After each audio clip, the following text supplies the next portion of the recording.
Hey, welcome to another episode of the Blackout Tips podcast. I'm your host, Rod, joined as always by my co-host, Karen. and we're live on a Saturday afternoon, Saturday night, really, ready to do some feedback. This is where we talk about the things you had to say throughout the week, about the things that we had to say throughout the week. It's a real meta show like that. We're going to talk about the phone calls or the voicemails you left, the emails you left, the comments on the website, the votes in the polls, the comments on Spotify. It's a big to do. It's a big old party, and we love having it. And we love when you guys, do that stuff for us. You can also go to theblackgoutis.com and you can donate to the show. It's right there on the right hand side. You just click on it. You can give one time, you can give recurring. It doesn't matter. Either way, we're gonna play it on the show and we're gonna give you a shout out.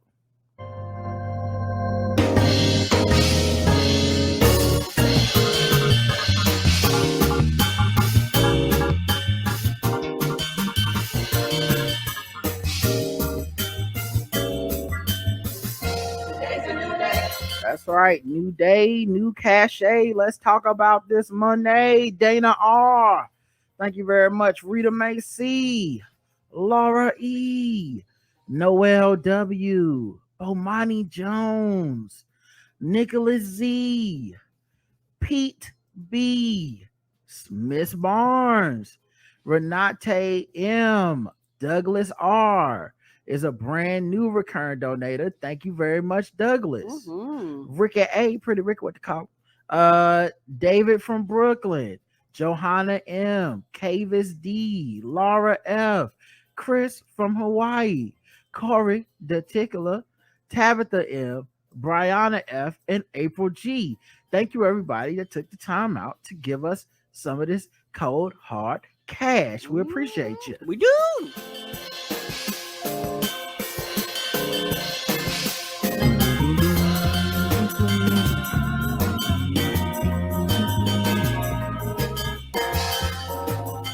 Ooh, it's getting funky. All right. We got one 5-star review over the last week. Yay! It's Sam Axe 007 who says 2 thumbs up. Started listening somewhere around COVID and or For All Nerds appearance. If you're black, you need this perspective. Thank you. Appreciate you. We love them over at For All Nerds. We love For All Nerds. Okay, love to be on there. Love to have them on here. All that good stuff. They've been holding it down for years, and we've been holding them down. And it's always a fun time when we link up. Episode 2563. Let's get to the comments on our website. We got 2 comments. This is a feedback episode, and both of the comments are from Apia, who says, I can see the anti-choice movement being motivated by wanting more white children, but also being seen as a baby factory isn't some kind of prize. Patriarchy isn't home for me. It's the enemy. I live all my life trying to fight against it. I have lots of examples. It's not just talking. We do have 2 kids. When you have kids, the patriarchy gets a real boost and does everything to put you into the old gender roles. It does. I 100% agree. People act like, and I don't have any children, but people act like it is a fucking reward to be like, okay, you got kids. Yay. Like, and the world also pushes you out of your identity. Like, mother is the top of your agenda, and everything else shouldn't even come close to being a mother. Like, a motherhood is a badge that you wear and you brag about and you tell people about and you're proud of, and there's nothing wrong with that. Like, there's nothing wrong with that. But the world makes it seems like it's motherhood or nothing. Yeah, it's about choice. Right. And so if you choose to be a mother and you want to commit to those gender roles and however you want to live your life, you should be allowed to live that. The thing with the anti-choice movement is just stripping away the choice from people about whether or not to have baby, how to use their bodies and stuff. And of course, when I'm talking about them wanting more white children and how it's seen like how it could be seen as a prize, it's seen as a prize by some white women, because those are the white women that vote for this shit. Because if it was truly about choice, they would be like there would be no Republican winning these offices knowing that they were going to outlaw abortion. People would Right. be like, no, you can't run on that, and I won't give you my. But there are some white women who have been tricked, or just they believe in patriarchy and white supremacy that much that they're like, either A, it's a small price to sacrifice my body as long as I'm coveted by white men and protected by white supremacy, or they go, I actually don't want people to have choice, including myself, and I do think it's important for us to come together and procreate as white people and shit like that. And either way, it's a bad fit. I mean, it's bad news. Mm-hmm. Abia says, in my job, I still have to wear a mask every day, and I get tested about every 2 weeks. I would say, depending on the kind of appointments that week. So I'm always mask ready. Luckily, none of us got long COVID, but I had post COVID. This is what they call symptoms up to 12 weeks after the infection. I was extremely tired for 2 to 3 weeks. Still, overall, lucky situation. Now I'm waiting for my second infection. Well, I don't want it, but I wouldn't be surprised with 2 kids in school, and I wonder how that's going to be. Right. And it's one of those things where my heart goes out to parents, particularly if you have smaller children, just children in school, period. Mm-hmm. If a child in your household gets it, odds of you getting it increases tenfold because they live with you. You can't not be around your children. Yep. And I was thinking about that the other day, looking at people with children, because I saw a video my friend posted of his son at a basketball camp, and his son hit this like really big shot. It was cool as hell. But then when they showed the celebration and stuff, it's like so packed in the gym, literally like kids everywhere, no mask in sight. And it's like, there's, with the news and the variants, there's just no way that no one got COVID there. So I think if you're a parent, it's almost like, because we've decided the kids are quote unquote going back to normal, you have to now know that you're going to probably end up getting COVID like it's a common cold for a while. Yeah, and it sucks because that's not fair to the parent. When the parent's like, look, I'm trying everything I can to protect me and protect my child, and society has decided, fuck it. Yeah. When I say people quote unquote tired over it, want to go back to normal, that's what I mean. Is like a lot of people just see the futility in fighting at this point, and they're just like, what are the odds I'm not going to get it? Well, fuck it. I'm taking my mask off, even as I'm still wearing it. The poll was, are you still wearing a mask? And 89% of the people on our site said yeah, which means 11% said no. And on Spotify, 77% said yes, 23% said no. And I imagine it's because a lot of them have good insurance and stuff, and they just risking it, or they got good jobs and they just had to be back at work, so they don't care. Wear your mask was the comment, and then a lot of people, the Q&A, a lot of people left comments on this one. Between the crunchy Citria says, between the crunchy granola white folks and the MAGA lovers, I just want to be home. None of them are masked, and man in my group yells his sneezes. Yucky ooh. Oh, not to sneeze, y'all. Oh no. Shanna says, I just changed jobs and I work from home more often, but when I was regularly in the office, I was double masked and remain so when I ride public transportation. M. Nicole just says, yep. Keith says, all the time, going to Texas in 2 days, I'm going double mask. Yeah, those are people, when you have to travel to a state that is super aggressive with the pro-COVIDness, yeah, that's scary. Yeah, you double mask, and you're like, I just have to deal with the consequences of my face being hot, because fuck this.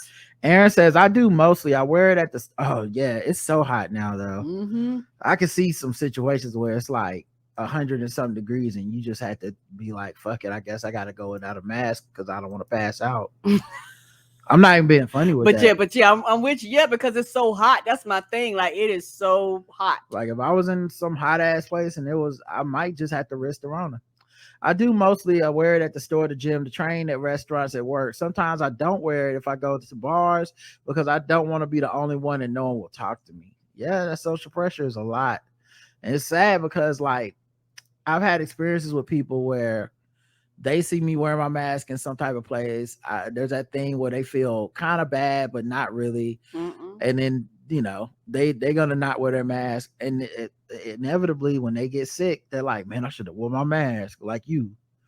Roger says with pride. Rakisha says, fuck yeah, Brooklyn Shoe Babe. Shun21 says, damn right, this shit ain't over. Kadian says, never off. LeVar Ball voice. Roger says, ain't no shame in my mask game. It's a standard for me now. Raphael says, I got a mask in my pocket and a pack in my backpack as backup.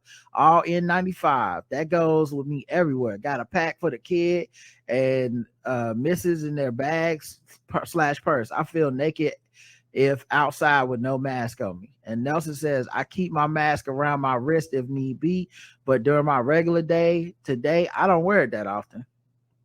Yeah, I think a lot of people aren't wearing it, you know. I mean, we're seeing it when you go outside, but I think our audience is just a more cautious general audience. 2564, hell or high waffle. We had 3 comments. Apia says, COVID. Unfortunately, now it's way more complicated to make recommendations. Everyone has a different COVID history now, so the risk is also somehow different. For me, first vaccine, Astra, a vector vaccine you didn't have in the US. Second, Pfizer. Third, Moderna. 1 mild COVID infection after 3 shots, probably Omicron. You, as far as I know, 3 Pfizer vaccines, no infection. So do we have the same risk? Who knows? Other people didn't get the vaccine at all. Others had 1 or 2. Right. There are many possibilities. So overall, we are all more on our own to determine the risk. Right. And that's the downside of the world and society saying, fuck it. Well, the thing for me is, I don't even think, like, that's absolutely true what she's saying, but I think a lot of this stuff is pretty simple still in America. The messaging is you need to get your 2 vaccines and a booster. And they're saying that prior infections are not guaranteed that you'll have the antibodies to fight it off. Like, or if you do, they don't last long. They've been pretty open about this information. People just don't really care. Yatunde says, I just heard the fucking with black people story about the post Kelly Rowland shared about the Sesame Place character that didn't hug the little black girl. It reminded me of the Key Appeal skit of Obama dapping up and hugging the black people waiting to greet him and giving a lukewarm greeting to the white people in line. In the skit, he even stops to kiss black babies, etc. I remember everyone, including myself, thinking it was funny, but in real life, when the roles are reversed, it's not so funny, is it? Yeah, it was kind of like that. And there's been updates on that. They've issued like a couple of apologies now and bias training. And they said it's the costume couldn't see that low, blah, blah, blah. All I know is in that video, he seen that whoever's in that costume seemed to be hugging and seeing the other kids. And seemed to shake their head no. Yeah, and their hand. Right. No. So I don't know. Maybe they were waving and it just looked weird. Hell of a coincidence. But if something comes out of this where they get either better training or better costumes, fine. Or just someone says, hey, we don't do that. Like, hug everybody. Right. It's so funny. We're in a pandemic, like, hug my kid. Yes. Capadonna says, by the way, Ryder, Karen Lauren Bober's restaurant wasn't just a diner with guns, it was a Hooters with guns. It was literally a bunch of white women in push-up bras and too tight t-shirts serving Denny's food with Glocks in hand, all while the patrons were drinking liquor with AR-15s at the ready. Well, I'm surprised they didn't. Some worse. Oh, is that like that Topsy place up there? That Topsy Tilted place? Tilted Kid? Yes. Yeah. I mean, Hooters with guns, so no, it's not like that. Okay. Ain't no guns. I mean, not the guns, but like, you know. I mean, Hooters is Hooters, Tilted Kill. I mean, I'm sure there's more that I just don't know. I don't frequent those establishments really. Maybe it's me, but big booze, burners, and beer is never a good mix in an enclosed area. Could you imagine cats bringing guns into the strip club with bottle service? This sounds like a side quest from Grand Theft Auto 5 or a mini story from Frank Miller's Sin City. This gonna go wrong. Not an actual bonded business. Even Wild West brothels made the Cowboys lead their 6-shooters at the door. I'm relieved no one got clapped in the 7 years and glad the landlord finally said nah, because you know their insurance was sky high for that stupidity. You know it was. Yeah, it's also weird because like people have made guns their personality and how they identify in it's like you could generally say somebody is a - gun American, like how you have African American, you have Haitian American, whatever, gun dash American. Like there are so many people of all races that just identify as gun Americans, and it's so pathetic to me that that it's an identity now, and they feel like a protected class. Like y'all, okay. like this president is going to try to get rid of us as gun Americans, and so many people fall for that bullshit, man, and that's why we're in the problems we have now, and that's why we got mass shootings every day, because so many people identify as gun Americans. Have you had COVID yet? Yes or no? Yes or not that I know of? Not that I know of. 21% of our audience, yes, which means 79% of y'all have not. That is pretty damn good. Yeah, not that I know of, right? Yeah, well, I mean, what else can you say? You know, I Right. didn't put no because I mean, someone could be asymptomatic, blah blah blah. Mhm. I didn't want to get into the science of it and have people fuck up my poll, so I just went not that I know of. That's fair. And yeah, I'm on the not that I know of crew as well. Now, of course, on Spotify, where the people have the money, 40% have had it, which makes sense. They've been going out, they've been partying. A lot of them never stop clubbing. You know, they have a lot of suave Turn down for what? affairs at their mansions. I get it. Being all fancy and shit. But yeah, 60%, not to my knowledge. Abolish Betsy DeVos was the Q&A. Hell yeah, says Citria. Abolish Betsy DeVos. She got to go. Says Brooklyn Shoe Babe. Dante of Harsh Words with Friends said send her to Lauren Bobert's gun restaurant real quick before it closes. Alicia says please throw her out because she's trash, says Tia Mecas. Immediately, says M. Nicole. Lock her up, says Sean. Yes, and her whole family, says Keith. Alcoholism is high in South Africa. Played a role in the ban of alcohol and cigarettes early in this pandemic. There's a church of alcoholics in one of the cities. Betsy DeVos and her evil clan abolished them, says Raphael. James Clay says yes, abolish her Amway ass. And Roger says just abolish. Yes, nigga, because I don't want to go to prison. So it's just gonna have to stick at abolish on this podcast. You get your own podcast and start saying reckless shit about public figures if you want, but I'm good. Episode 2565 was the Gen X hopped out. We had a couple comments. Appia says, I hope Rod and Karen will always stay together, unlike the Bodega Boys. Please don't tell me you are only a show relationship. Hashtag Karad. I hope my made up relationship name for you is not a swear or something. No, Karad is fine. Bamil says, this stuff with Constance Wu is wow. My heart goes out to her because, as you always say, the people on the internet socials are not your friends. There's a very popular podcast that I used to listen to, but had to stop listening to a couple years ago. The co-hosts were huge advocates of taking care of one's mental health with sponsorships from Better Health, etc.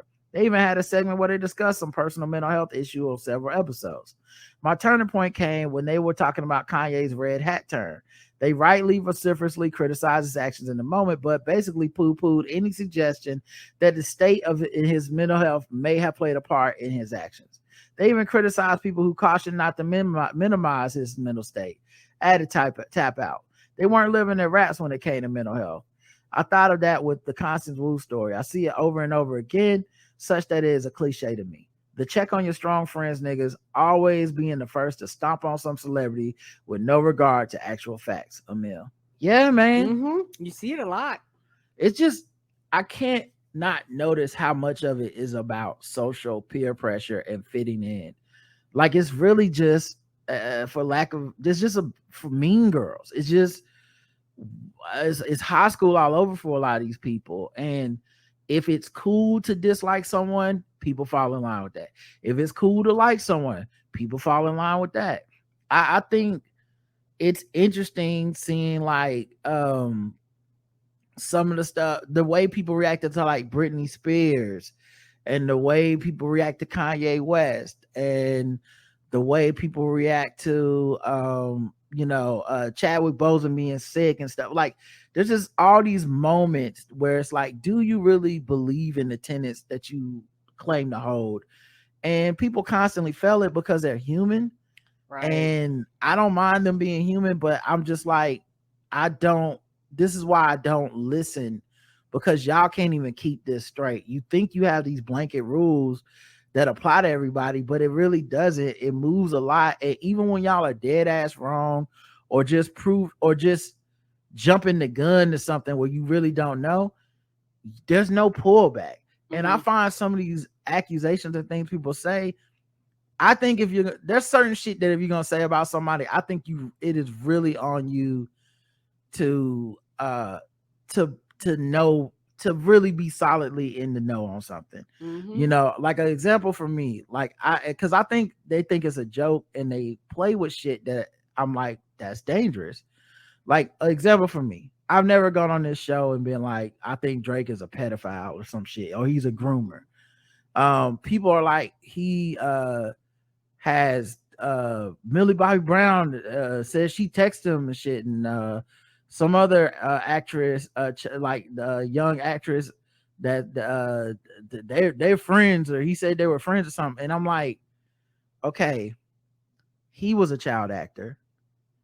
That could be mentorship, that could be friendship, that could be professional. I literally don't know. If it is something else, we will probably find out. Yes, we will. Because if it's that blatant and flagrant, one of those, because this is what happens with all the little kids that these motherfuckers glom onto, they become adults and then they be like, hey, that wasn't cool. Yes. So either we'll find out that's what it is, or if it's not that, motherfuckers who said that kind of bullshit will never come back and be like, I was wrong. They'll be like, no, he still is somehow. I just don't know how, but he is. And it's, to me, that's just the social peer pressure of it's cool to hate Drake. It doesn't really need to make sense. It's cool to hate Chris Pratt. Doesn't really need to make sense.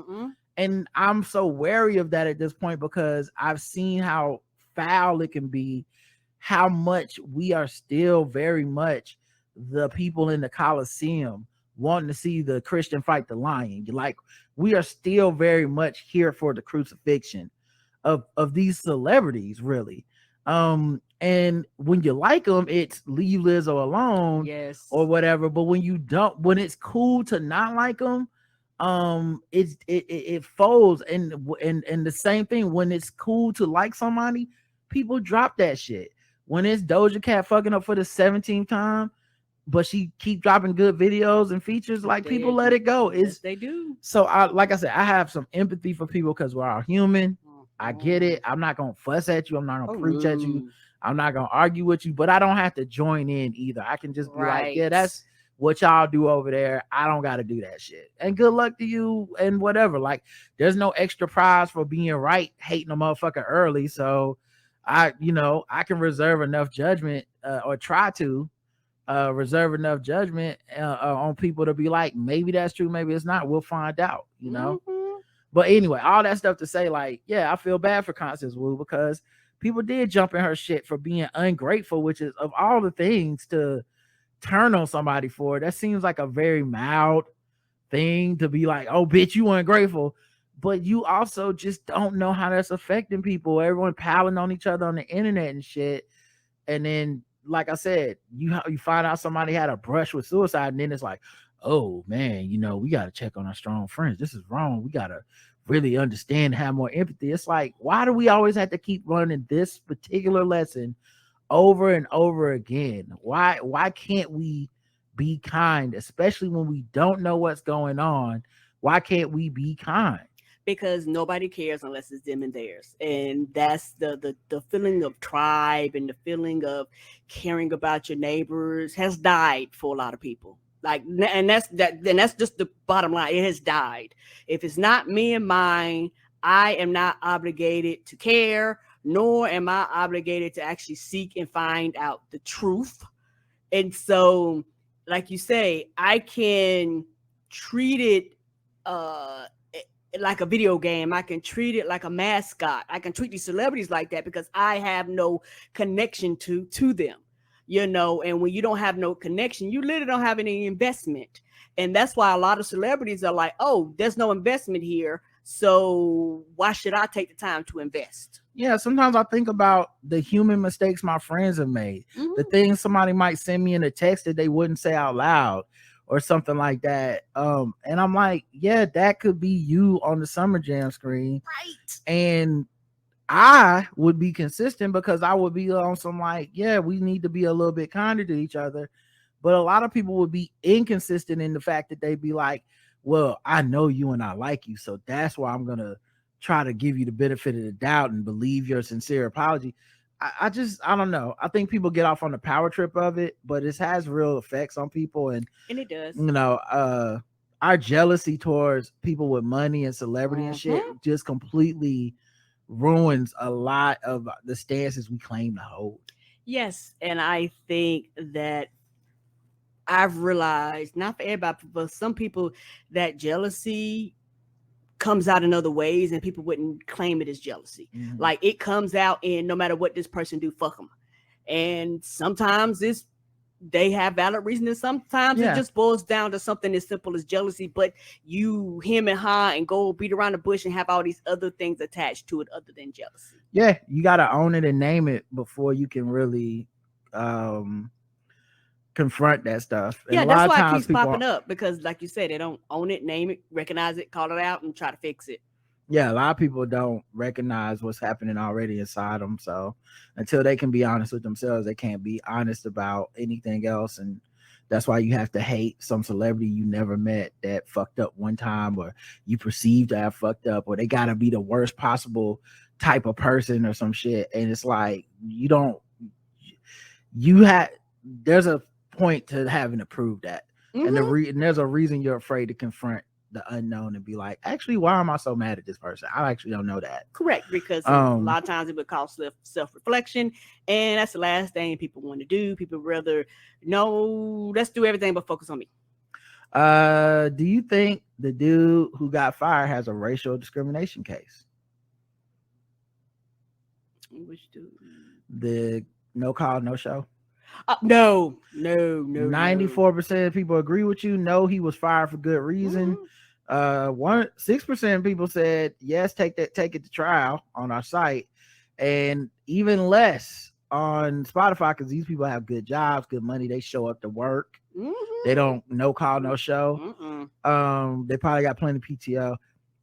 So only 3% said yes, take it to trial. 97% said no, he was fired for good reason. You got to come to work.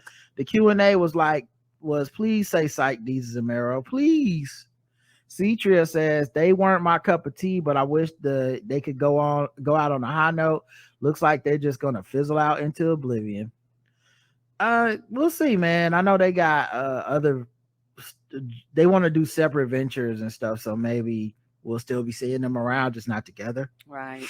An article did come out, and I guess we'll read it maybe later in the week, but an article did come out and say that it was all about their manager, and they kind of split on the fact that like their manager or something was like being accused of being abusive and all this shit at work. And I guess Mero sided with the manager out of loyalty, and Deezus sided with this motherfucker gotta go. He fucking up the bag, and that supposedly is the real split that started everything.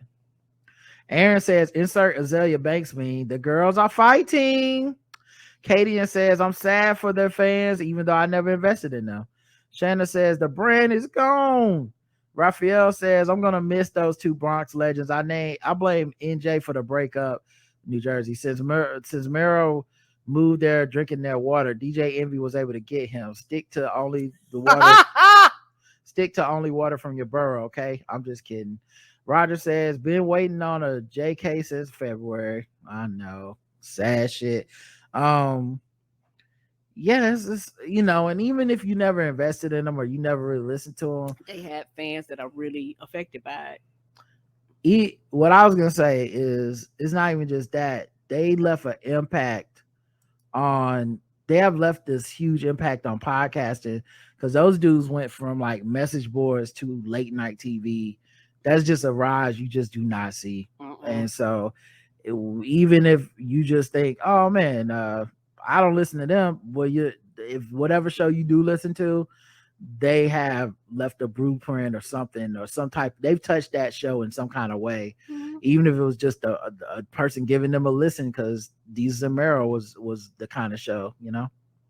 All right, let's get to the next one, which I think is the final episode of the week, which is the episode with Keith and the girl, Keith and Hamda. 2566. You love to see it. And we do love to see it. We had 6 comments. Ooh, y'all have something to say. Abia says, "Oh, KATG, who got me hooked on the blackout tips as a guest. Love it. Rod is watching Discovery. Also great. It's one of our favorite shows, watching and commenting. It's hot here. Yesterday, 104 in your strange degrees. Ooh. I'm not built for heat. I'm a Eastern European cold climate person, so it's not great, but at least I had a next week off." Ooh, 104, baby, that's hot. And Ramsey D. Jenkins says 5 stars. Keith and the girl is always a favorite. Elon, his dad, and Nick Cannon all need to raise their children alone in Utah or Montana.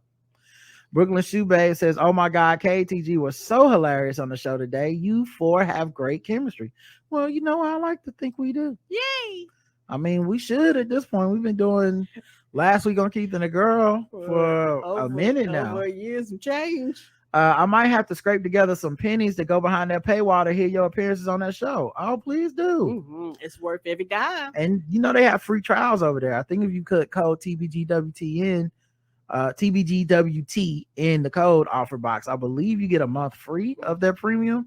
So you can like check us out and hear us talk to them and, you know, shoot the shit. It's almost like an extra show, you know. Mary says, "Great episode. I think I've only heard KTG once, and it was when you did a game show, right?" Oh yeah, Silent Trailers. I had no idea how funny they were or how many shows they did.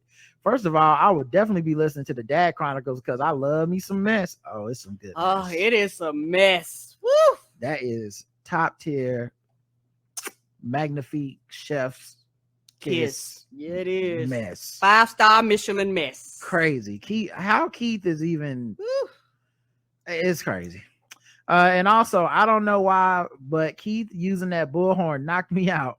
Why is that so funny? Listen, you be in the game this long, you learn some tricks.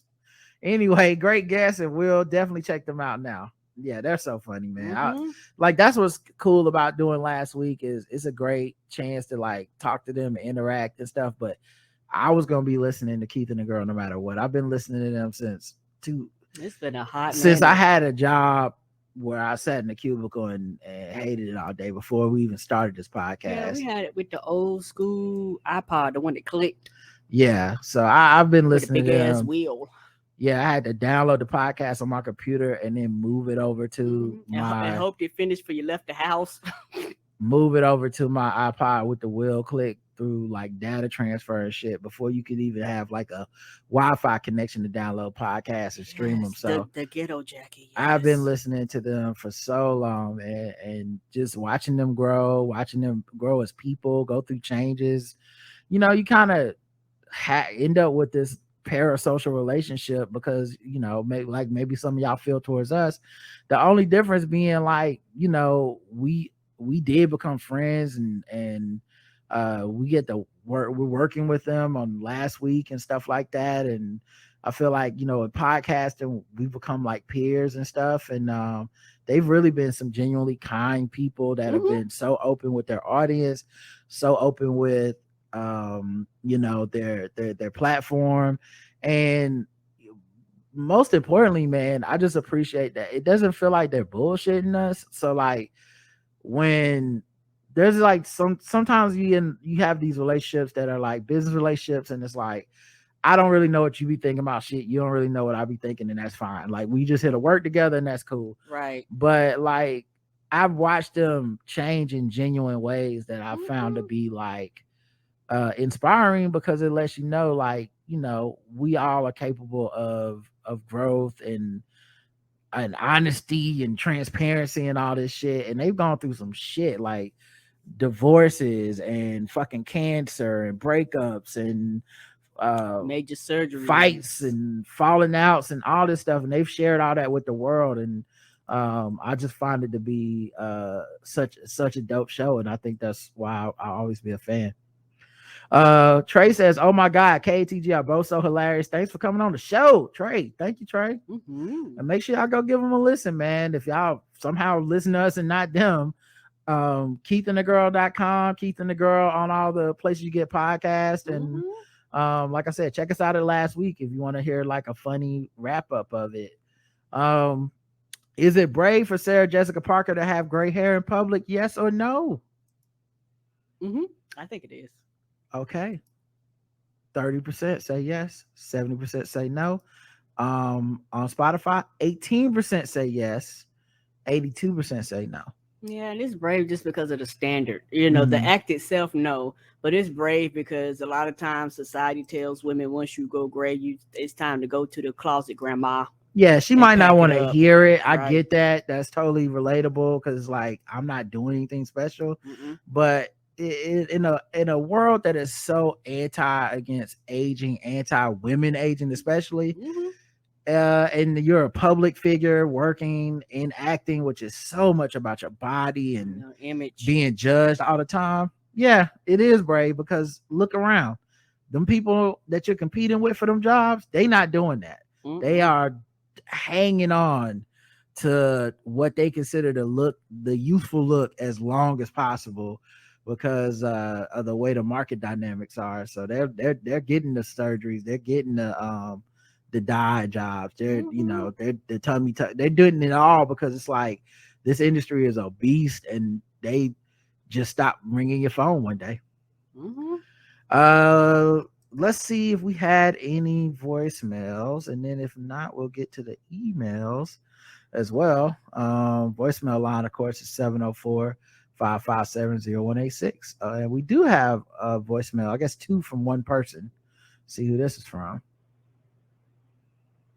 Hey, Ron and Karen, this is Andre from where I'm from. Huh. Real quick, man, this shit is crazy. I'm listening to episode 2559 about the rights being taken away. One of the things they're talking about is protesting. Man, I'm from Alabama. I used to live in Mississippi. You know how many times I've seen Klans rallies like driving up and down the street for real? Just driving up and down the street or walking up the street, and no one ever said like that was an issue for the black people who had to see that. Now all of a sudden, someone getting yelled at, and all of a sudden they can't handle it. They need to just remove the ability for people to protest in public. And get the fuck out of here. Now you preaching with that one, dog. That's a great fucking observation. Because that is exactly what happens. It's like we ain't never heard anything about freedom of speech or taking away the rights to protest and gather with a permit and shit. We've never heard that for like the Klan. Like they not talking about shutting that shit down. With even the ACLU, who you would think would be on the side of like, yo, the Klan is trash. Even they will go to court to defend their rights to gather and shit. But then when it's Black Lives Matter or some shit, all of a sudden the you can hit a motherfucker with your car law start passing. He left another voicemail. Hey, Ron and Karen, this is Dre again. Sorry about that, man. I was just so fed up. I'm going to say goodbye. Y'all have a good one. Great show. Love y'all. Bye. Oh, thank you, sweetie. That's so cool. Like he called back just to say bye. But thank you, Andre. And yeah, man, it sucks. Yeah, I think you summed it up succinctly. I don't think there's anything to add. Let's get to these emails. Don't hit the same. Let's get to these emails. All right, so we got a couple. India says, "Hi, Rod and Karen. I feel like you guys are the only podcast who regularly discuss the COVID.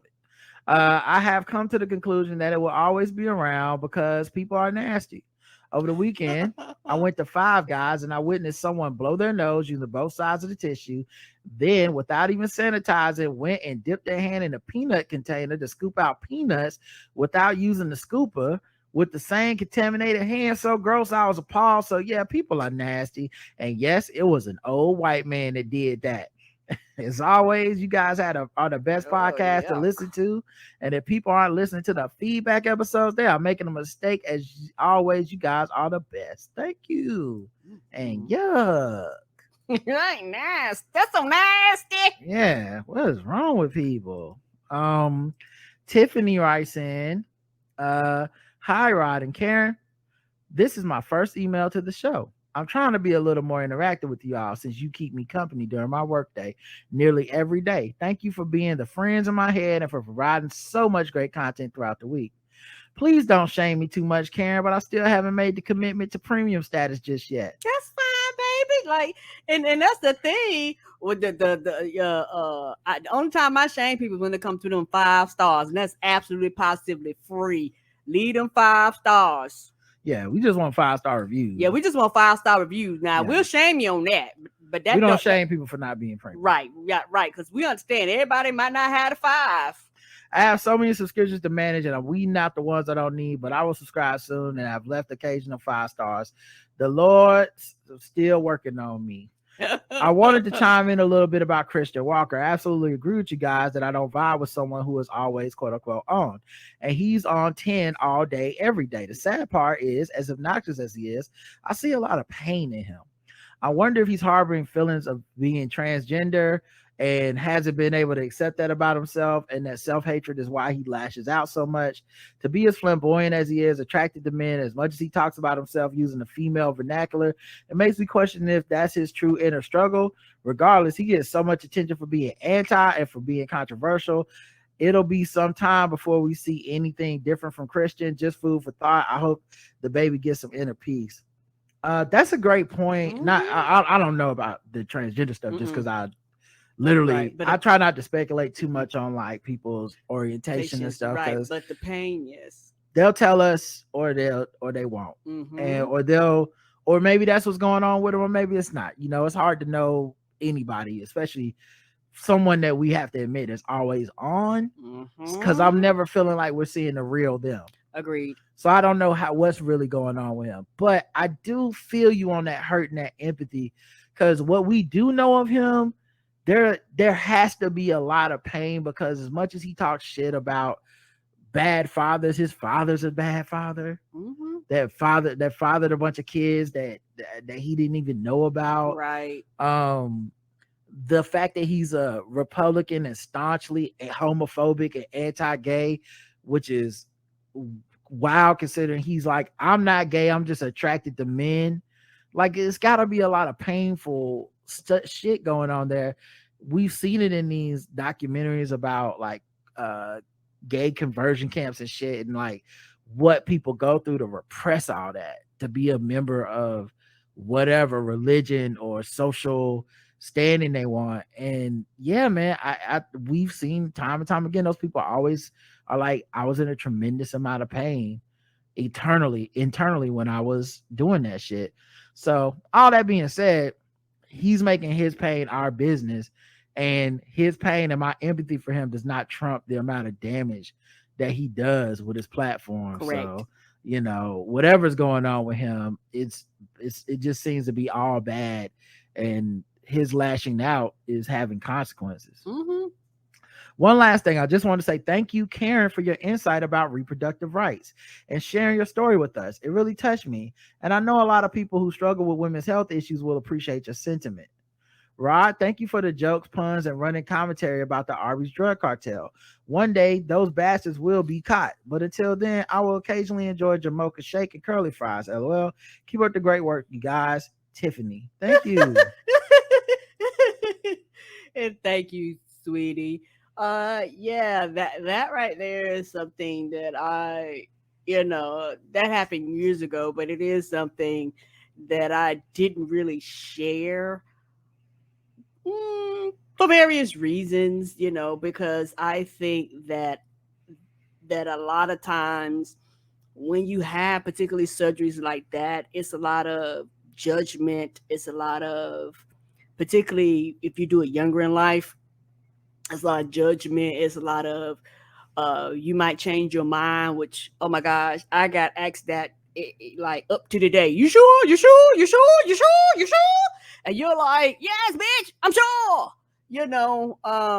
almost like you're not intelligent enough to make your mind up or make a clear-headed decision about your own body. It's like we know what's best for you, and women do change their mind. Okay, that's fine if women do change their mind, but I'm not her. I have made a decision, and this is my final answer, and the answer will not change. And it's a lot of put like this, and it's also one of those things where I did not realize that a lot of women in my family had already had full or partial hysterectomies. A lot of them have, and once you start talking, you be like, oh, I'm not the only person. I'm not the only one. Y'all have had this or been impacted by fibroids, endometriosis, if I'm pronouncing that right, and all these other things that affect the body. Like y'all been impacted by it too. But a lot of women are hurt and shamed and afraid of the judgment that comes along with that, because it's one of those things where when it comes to a woman, as motherhood a bust, and they act like you are a worthless human being if you are a woman and you opt not to have children, be it willingly or be it your body just can't do it. Yeah. And I thought with this, it actually touched home to me because that was a choice that I made, and now that choice is being taken away. Mm-hmm. And it's one of those things where if I had to make that choice now, would I even be able to have this surgery, or would they just tell me no? Right. Yeah, it does make you wonder about that because, the argument being like you weren't pregnant, so it's not like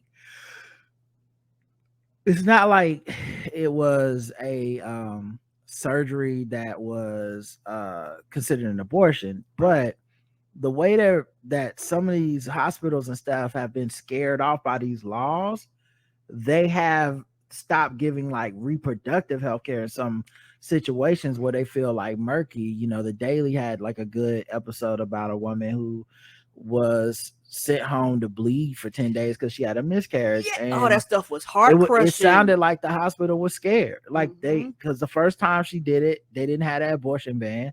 Second time they did, and all of a sudden it was 10 days, and then unless you die and got to go to ER, don't come back. So yeah, it was, it's definitely scary as fuck, because I could see that being the next step is no, you can't get this surgery. And the other thing I'll say too is, during that time when you had that surgery and I was in the hospital with you and Mm-hmm. Taking care of you when we got home and stuff, it was so interesting because in the hospital I would just stay overnight with Mm-hmm. Karen, and around the hospital they were acting like I was motherfucking I don't know, the best nigga of all time and shit. Like, oh my God, I can't believe you stay here every night or whatever.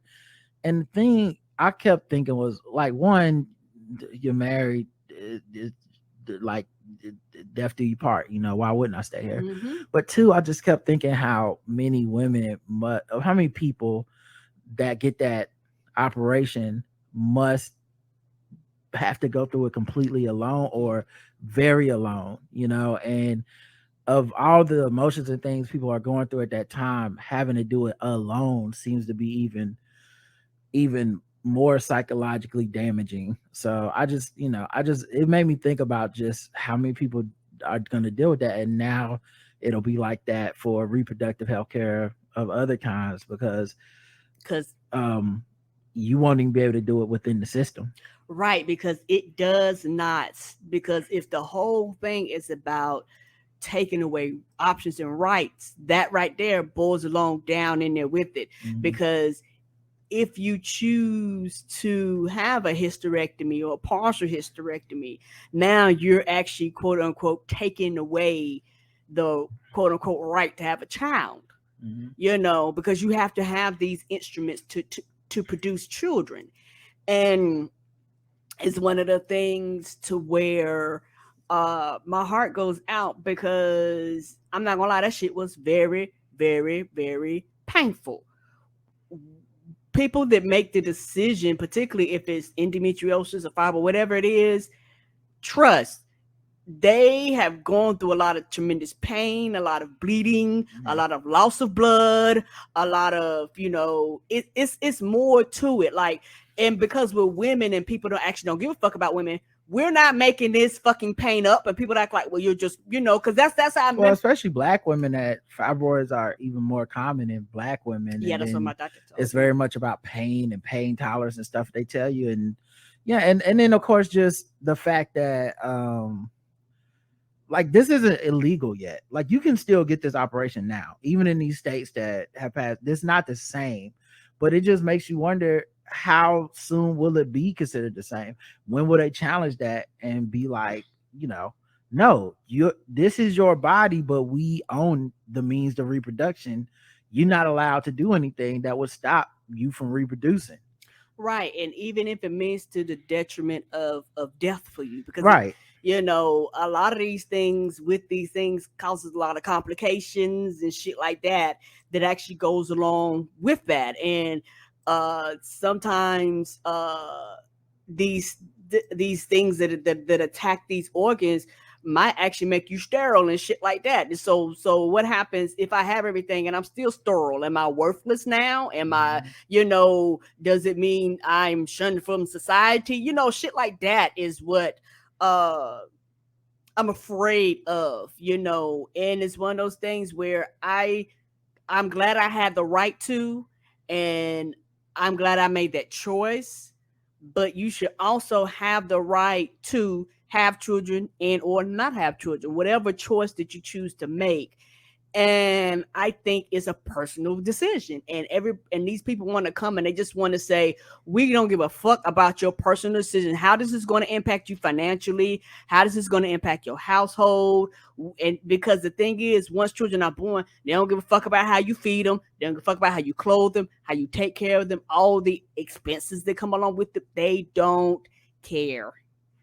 Yeah. And to think that all these people are going through this, and there's still people out there like they might not vote or they don't see the point. And it's like, I don't know, man, this is some pretty dire shit right now. If you don't see the point now, it's like, when would you ever? John says, good morning, Rod and Karen. I've been really enjoying the discussions about language and the challenges of finding the right language with regards to women and transgender issues. Again, I think the big problem is that gender really has never been a binary. There have always been trans and intersex people who don't fit into simple man/woman binary, but they were so statistically small that we made no effort to think about gender and the language around it in ways that accounted for them. Our brains like things to be neat and tidy and for categories to be simple and discrete.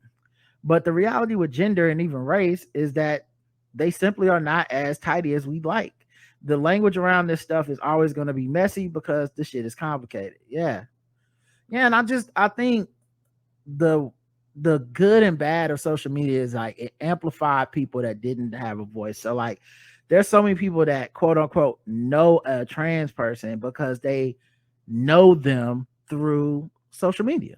They know of their existence, they know what they think about things, they or just YouTube or podcasts or TV shows or something. So the expanding range and scope and impact is, you can't downplay that. A lot of this stuff is cultural, and shows like Pose, even when people were like shitting on the show or people felt it was not the right perfect and type of representation or whatever they wanted it to be, it's like but what it was is just like all TV shows, it was a product that existed and made people think and go, this person matters. There are people who are experiencing things like this. That was important. And it's groundbreaking, and we don't have a lot of those type of shows. Hopefully one day it'll be ubiquitous and there'll be multiple shows and we'll be like, oh man, this is so great. I'm watching Star Trek Discovery, and I want to say like season 3 or 4, they just kind of inserted these characters that are clearly LGBTQ characters, and the storylines reflected, and it's very nicely done as far as I'm concerned. And it's like, yes, that's the inclusion that I want to see in the things that I support. That being said, we are always going to be searching for a better way to express ourselves, a better way to do things. And the downside of social media has been the impact of like, I want to dunk on you to show you how good I am. And that is a real thing. I'll take it to race here because I'm not trans, but I'll take it to race here where it's like how sometimes you can tell when a white person is quote unquote supporting you as a way to like make to elevate themselves by dunking on some other white person or whatever. And it's like me sitting there observing, I'm like, I wasn't offended by the first white person that said whatever they said. So then you dunking on them kind of feels just mean and kind of out of like, it feels mean. And like, in Atlanta, they had an episode about this where they all jumped on this Asian woman because she said something that was a bit uncouth to a black guy. And these white people at the party all formed like a fucking like pitchfork mob to like to like chastise this Asian woman / on behalf of the black guy. And the black guy wasn't even confrontational and didn't want that shit. And so I think a lot of times the discussions we have about these issues end up being about that part. Like, you know, let me give you a speech on how great I am to women or how great I am to trans people or why you niggas ain't shit or whatever. And there's a time and place for that for sure. But a lot of times it just comes off as, please like me. Please see me as a good person and a good boy. Pat me on the head. I'm a good person. And to me, that kind of shit doesn't solve anything and it doesn't really help. I think being honest about how people are, how people don't know things, how people, the things we do know, communicating with people that are in a place where you used to be and maybe need to hear something or be educated in the way you were. That's what's really going to help. And that's going to take a long time. That's long work. That's not fun. It's not flashy. It don't make you look great. That's the part nobody wants to do. You know, if I had $1 for every homeboy I've had that we've had these talks that you'll never hear it on any air, you'll never see the text or whatever, but they've been these kind of messy, not clean, not PG, not ready for prime time type of talks that we've had, because that's how you can reach that person. I can't reach them with the $10 words and the academic and read this book. They're not going to read that book. Watch this TV show. They're not going to watch that TV show. But I can approach them on some basic respect. Like, hey, how about respect? You would like to be respected. If we can start with that, then we can get to this other place. And that's the same way I feel about issues with women. Same way I feel about issues with a bunch of people that are just different that we're all different from. And honestly, if someone was talking about me, I would like for them to use that approach for me. Like, correct. I'm not here to see you be performative and punching niggas in the face and say it was for me. That's not how I would approach it. So like, you know, I appreciate the person that, you know, like it sounds like it sounds fucked up, but the person that is going to be like, hey man, just out of respect, don't do blank. And maybe they don't get, and that's the other thing too. Maybe they don't get to your side. Like maybe they don't get all the way to, I'm an advocate, I'm an ally, I understand. A lot of times you just need them to get the fuck out the way. And if I can just convince a motherfucker to get the fuck out the way, sometimes that's all people want. Like that's all I need. I'm not, you know, I don't need white people's hearts to grow 3 sizes. If they're the kind of person that's in my way, I just would like them to move and let me be free to make my own choices and decisions. And I think a lot of times when it comes to all this shit, gender, sexuality, orientation, immigration status, like whatever marginalized situation, religion, a lot of times it just comes down to like, can you just move out my way though? Because I'll make my own way if you just stop standing in the fucking way. Yeah, over to the left, please, just a little bit. Yeah, so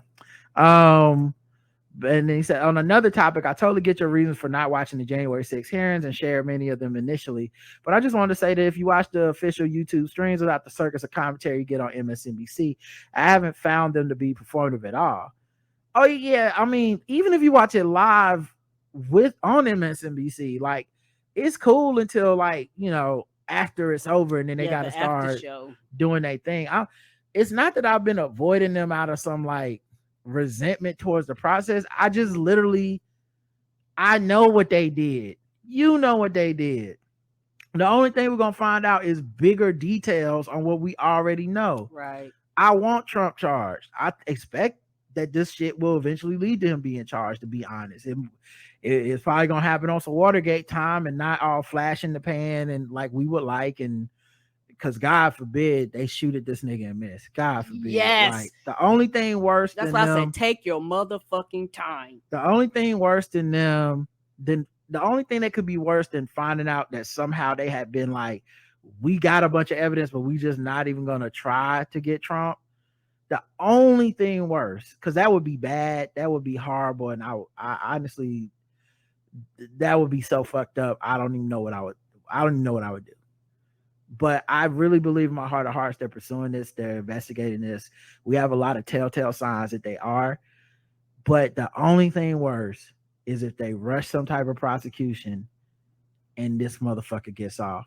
And it seems to be extremely hard to prove what they want to prove in a court of law. If you're looking at sedition, treason, things like that, if you're looking for those seem to be very hard to prove because you have to prove that they knew. And Trump is such a fucking sociopath. He doesn't normally say I'm lying. He just acts on the lies if it's true. And that may be enough cover. And it shows how inadequate our laws and processes are, and how much we need to pass new things around certifying the election. But yeah, it was just, yeah, it's not like January 6th is terrible. I think it's good for the country. People are watching it.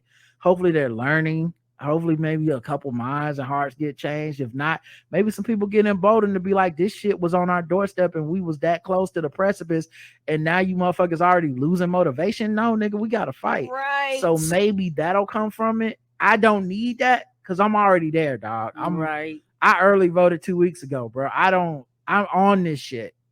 You hear the podcast, I'm on it. And I don't want to get caught up in what I find to be the salacious details and minutia of this nigga tried to overthrow the motherfucking government. Like the minutia, he threw a plate against a wall. Unfortunately, the place I'm at right now, that kind of shit and the delight and the glee people have around it, it makes me feel like they're not taking it serious. Right. As opposed to the, I'm supposed to be, oh, I'm shocked. He did what? I'm like, I don't really care about the plate. You know what I'm saying? I don't really care even that he grabbed the steering wheel from the thing. Some of these details, not that it's not funny, but Josh Hawley running and then ducking those people after he had pumped the fist with those fucking same rioters and shit. I get it. It's petty. It's funny. Maybe I'll make a joke about it here or there. It's humorous, but it's also like treasonous.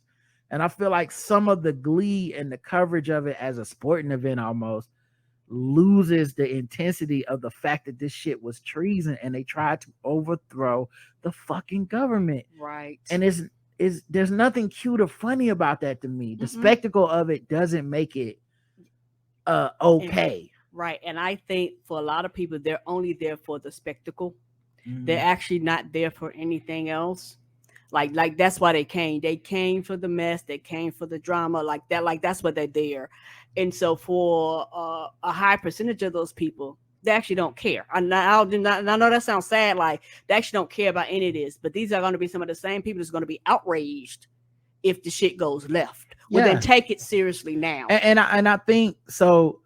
The reason that it sounds like they're there for the spectacle, because I don't think that like Rachel Maddow, sisters-in-law, I don't think these people are there for the spectacle, but if you cover this shit every day, it's just, you can't help it. No matter how seriously you take it, you're human. You need relief. You need release.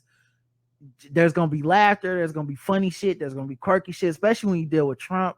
But I think I am so livid constantly about this man having been in office and having even the idea to continue to try to run for office.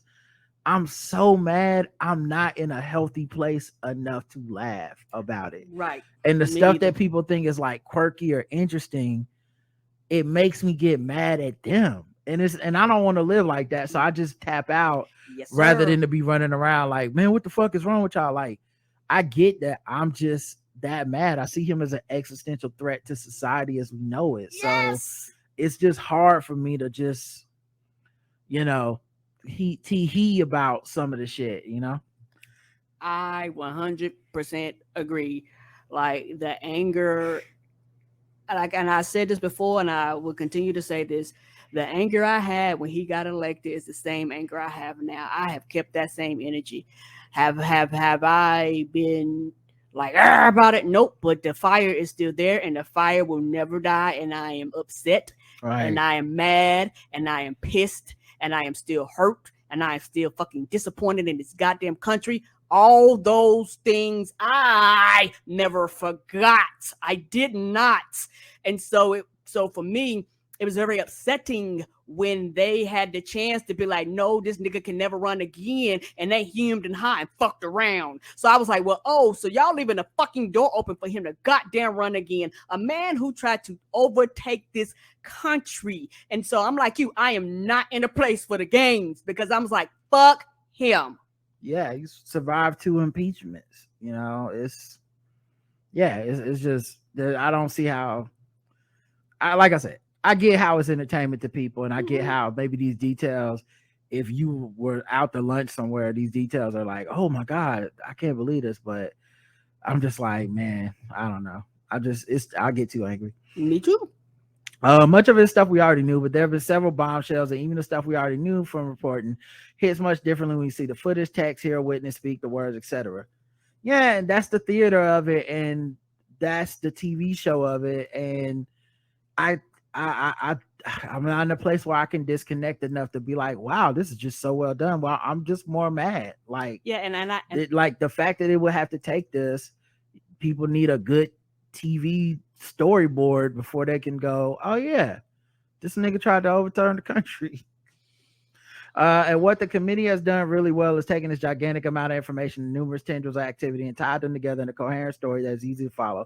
Also, as a TV person, I think you might appreciate the way they have expertly run their production to create dramatic moments without being too over the top about it. You can really tell they got TV people guiding them. There's never a wasted moment, and everything runs really tight.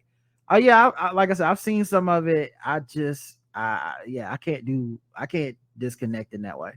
It reminds me a lot of the stuff you mentioned about professionalism and production of game theory, but most of all, it's a great reminder of the competent, serious nature of Democrats and Cheney and Kinzinger.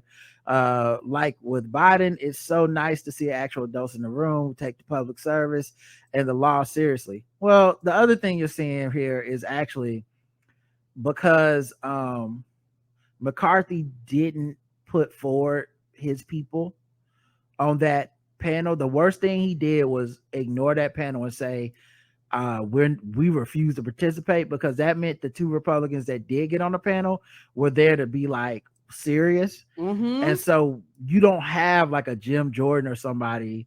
I'm not even sure if he's in the House or the Senate, but you don't have like these certain people that get up there and thrive on being the like contrarian and the Trump defenders.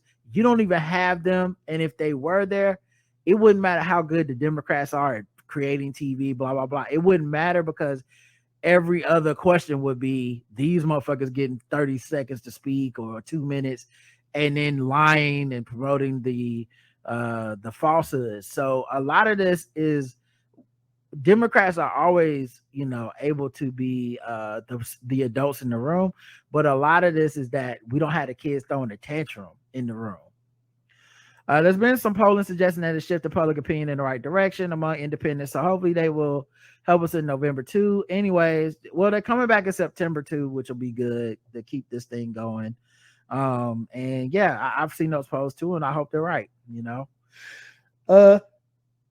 Anyways, just wanted to share my 2 cents because I know you and our TV and a well-crafted story lover, and this really has been some damn good TV. Cheers, stay safe, John. And like I said, I understand. I understand that for a lot of people, this is what they needed, and I do still believe that a percentage is there for the mess and the drama and they don't care. But there are people that care and they actually want to see this. They want it on record. They, like this is their thing. That's understandable. But I'm like, Rogic, I am not in a place where I can consume it and not get angry. So I just opt out. Yeah. So it's not for me. Mm-mm. Deja writes in on Podbean and leaves a comment on our episode 2565. Valid worry about the pilots, but rest assured the Department of Transportation rules are clear. All commercial licensed workers includes airline workers, and they have a very strict 11-hour limit. You can't go over this or heavy fines are levied on the company. Unless companies fiddle with records, usually can't because the electronic and the DOT inspectors can tell when records have been tampered with or willing to just eat the fines per crew member. There's so many hours you have to be off before you can return to work. Oh yeah, I knew all of that because I worked in logistics for trucking, and they have the similar things with truckers. Mm-hmm. But I worry that in a pandemic with so much chaos and such high demand, motherfuckers could be slipping, or it could just be like when a pilot used to work 8 hours and get a break. Now they got to work 11 hours and get that break. So maybe there's an extra flight in there that they wouldn't have had. You know what I'm saying? Stuff like that, because we are pushing shit to the limit because demand is outstripping supply right now. And I worry about overworked planes. I worry about this extreme heat. I worry about overworked pilots and crew. I worry about people taking these flights and being stretched to their fucking patience limits and stuff like that. And you just hope that things go well, but I hope we're not here at some point going, yeah, well, of course something bad was going to happen. Look how hard we were pushing this system and pushing these people. And talking about that today on Apple sent out a app, and I'm on like the subscription thing. And they had an article on it, and it was actually talking about this thing. Mm-hmm. And basically what they said was, by the way, I have no idea what you're talking about. You said Apple sent out an app on a subscription thing. I don't think Apple sent out an email. I'm for like Apple subscription where you get like all the news articles. Apple News. Okay. Yes, yeah. I just wanted you. No, I'm trying because I'm sure the audience is thinking what I'm thinking. Okay. Like what the hell is Karen talking about? My bad.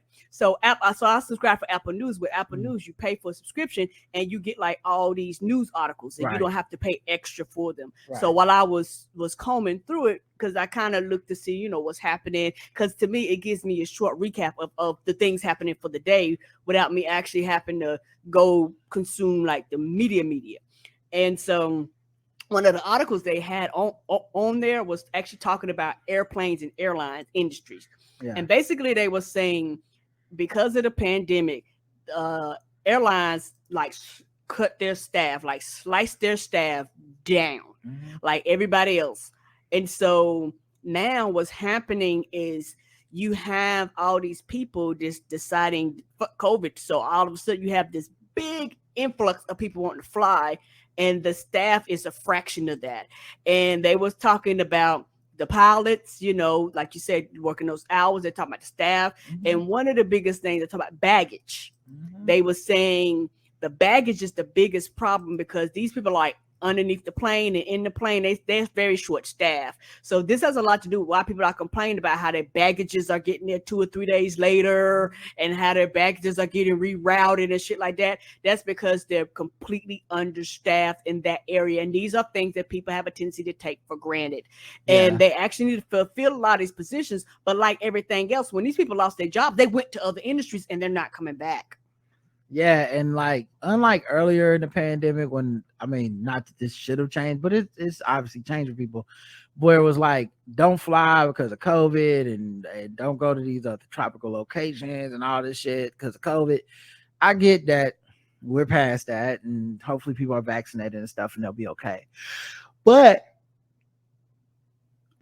I just feel like with all these stories going around, I would be scared to travel right now just because it seems like it'd be very inconvenient. Like if things are not running in good shape at all, and the pandemic and all this stuff has just accelerated so many things in our society. That's why there are a bunch of And delays and stuff. yeah, there's so many people that you just see them like talking and like, yep, I just had a delay for my flight. My flight got canceled, and you're just like, man, I like you probably planned this months ago. Mm-hmm. But yeah, it's just been a lot of just every time I turn on the local news, it's just because we live in a hub, and every day they start with a hey, this is what you need to do when your flight gets canceled because they are canceling flights again today, and they canceled 100 flights this weekend. They postponed it, and they told this one place you're not gonna get here, and you got to do this, and it's like wow. Yeah, and they're actually it's sad, but they're actually telling a lot of people, hey, if you're going to certain place, they be like, you might want to go days, like book it way before the date. Like, don't be trying to do day of. Because they were saying flight attendants are like, we can't do anything because people have missed weddings, they've missed funerals, they've missed graduations, they just missed them because they missed their connection, or either their connection got delayed, and before you know it, they just not making these events. Miss Crystal writes in, hey yo Rodrin, I don't know if I'm in time for this week's feedback show, but the thought came to my head, so I got to spit it out now. Not now, but right now. I need Rod as Mickey, schooling Elmo, played by Karen, on the whole Salt and Pepper the Taste Place, aka Sesame Place fiasco. My little cousin was about to bring her three precious girls to that hellhole on their birthday, on the birthday of the middle baby, who was born on my mom's birthday the same year she passed. Needless to say, they will not be going there next month. I need that skit in my veins. Oh yeah, great week as per usual. Love how y'all pod mother and pod father came through to bless the pod. Hugs, kiss, Miss Crystal. So you want me to be Mickey Mouse and Karen to be Elmo? And what are we doing? I don't know. Played by Karen on the whole. So I'm schooling Elmo. Okay, I don't know if I can do Mickey on command, but you know what? I don't know. Try to give it a shot. Let me see. This was what I didn't know. Do you do Elmo? Can you do Elmo? I don't know. All right, I guess we'll find out together, guys. And see. He gave us an assignment. Right? I was not prepared for this. You need to get up. What the fuck are you doing? You need to get out there and take care of these kids. Stop waving off the black ones. It's getting kind of racist out there, Elmo. I can't keep. You get out there and you hug these niggers.